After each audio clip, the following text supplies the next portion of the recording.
Kurnool bus ప్రమాద ఘటనలో సహాయక చర్యలను ముమ్మరం చేసింది తెలంగాణ సర్కార్. ప్రమాదంలో చనిపోయిన వారి కుటుంబాలకు 5 లక్షల ఎక్స్గ్రేషియా ప్రకటించింది. గాయపడిన వాళ్లకు 2 లక్షల నష్టపరిహారం ఇవ్వనుంది. గాయపడిన వారికి మెరుగైన వైద్యం అందిస్తామన్నారు మంత్రి పొన్నం ప్రభాకర్. ఇప్పటికే బాధితుల కోసం హెల్ప్ లైన్ సెంటర్లను ఏర్పాటు చేసింది సర్కార్. కర్నూలు బస్సు ప్రమాద ఘటనలో సహాయక చర్యలు ముమ్మరం చేసింది తెలంగాణ సర్కార్. ప్రమాదంలో చనిపోయిన వారి కుటుంబాలకు 5 లక్షల ఎక్స్గ్రేషియా ప్రకటించింది. గాయపడిన వాళ్లకు 2 లక్షల నష్టపరిహారం ఇవ్వనుంది. గాయపడిన వారికి మెరుగైన వైద్యం అందిస్తామన్నారు మంత్రి పొన్నం ప్రభాకర్. ఇప్పటికే బాధితుల కోసం హెల్ప్ లైన్ సెంటర్లను ఏర్పాటు చేసింది సర్కార్. కర్నూలు బస్సు ప్రమాద ఘటనలో సహాయక చర్యలు ముమ్మరం చేసింది తెలంగాణ సర్కార్. ప్రమాదంలో చనిపోయిన వారి కుటుంబాలకు 5 లక్షల ఎక్స్గ్రేషియా ప్రకటించింది. గాయపడిన వాళ్లకు 2 లక్షల నష్టపరిహారం ఇవ్వనుంది.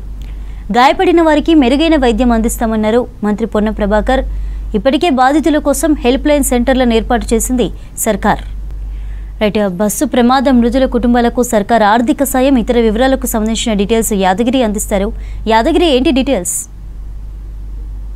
కర్నూలు బస్సు ప్రమాదానికి సంబంధించి తెలంగాణ ప్రభుత్వం ముందు నుంచి కూడా ఎంతమంది తెలంగాణకు సంబంధించిన వాళ్ళు ఉన్నారు, సో ఎవరెవరు అందరూ పండిస్తారు, తర్వాత మిగతా వాళ్లకు ఏదైనా ఈ గాయాలైన వాళ్ళకి ఆ చికిత్స ఎట్లా చేస్తా ఉన్నారు, ఎక్కడ ఏ హాస్పిటల్లో ఎంతమంది ఉన్నారు అన్న దాని మీద ముందు నుంచి కూడా ఈ ప్రమాదం జరిగిన మరుక్షణం నుంచి కూడా తెలంగాణ ప్రభుత్వం ప్రతిదీ తెలుసుకుంటుంది, సహాయక చర్యలు చేస్తా ఉన్నది.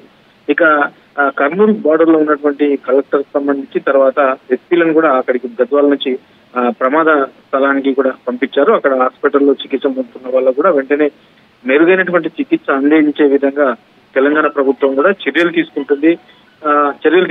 ఇక అందులో భాగంగానే ఎవరైతే ఈ తెలంగాణకు సంబంధించి ఈ బస్సుకు సంబంధించిన దాంట్లో ఈ బస్సు ప్రమాదంలో మరణించారో ఆ మరణించిన వాళ్లకు తెలంగాణ ప్రభుత్వం నుంచి 5 లక్షల ఎక్స్గ్రేషియా, తర్వాత గాయపడిన క్షతగాత్రులకు 2 లక్షల రూపాయలు ప్రకటించినట్లు కొద్దిసేపటి క్రితమే తెలంగాణ ప్రభుత్వం ప్రకటించింది. ఇక మెరుగైనటువంటి వైద్యము అందించేలా చర్యలు తీసుకుంటామని చెప్పేసి కూడా మంత్రి పొన్నం ప్రభాకర్ భరోసా ఇస్తున్నారు. ఎవరు కూడా ఆందోళన చెందాల్సిన అవసరం లేదు.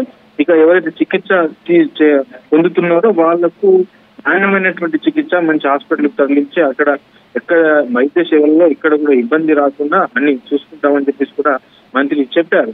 సో ఇట్లా ప్రతి ముందు నుంచి కూడా ఈ గాయపడిన వాళ్లకు దగ్గరుండి తెలంగాణ ప్రభుత్వం వెంటనే అక్కడ ఏమవసరం ఉన్నది, చికిత్సకు సంబంధించి ఇంకా మెరుగైన చికిత్స అందించాలంటే ఇంకా వేరే హాస్పిటల్ ఏమైనా తరలించాలా, అక్కడ ఎట్లా చికిత్స జరుగుతా ఉన్నది, ఇట్లా అన్ని కూడా దగ్గరుండి చూసుకుంటున్నది. ఇక మరణించిన వాళ్ళకు కూడా తెలంగాణ ప్రభుత్వం కొద్దిసేపటి క్రితమే ఈ 5 లక్షల ఎక్స్గ్రేషియా ప్రకటించింది. ఇక ఇవాళ ఉదయమే సిఎస్ రామకృష్ణారావు కూడా డీజీపీతో వీడియో కాన్ఫరెన్స్ నిర్వహించి అసలు ప్రమాదం ఎట్లా జరిగింది, ఎక్కడ తప్పిదాలు ఉన్నాయి, అందులో తెలంగాణ వాళ్ళు ఎంతమంది ఉన్నారు, అందులో మరణించిన వాళ్ళు ఎంతమంది, తర్వాత ఈ ట్రీట్మెంట్ తీసుకుంటున్న వాళ్ళు ఎంతమంది, సో వాళ్లకు మెరుగైన చికిత్స అందుతుందా లేదా, ఇట్లా ప్రతిదీ కూడా క్షణం తెలంగాణ ప్రభుత్వం తెలుసుకుంటూనే ఉన్నది.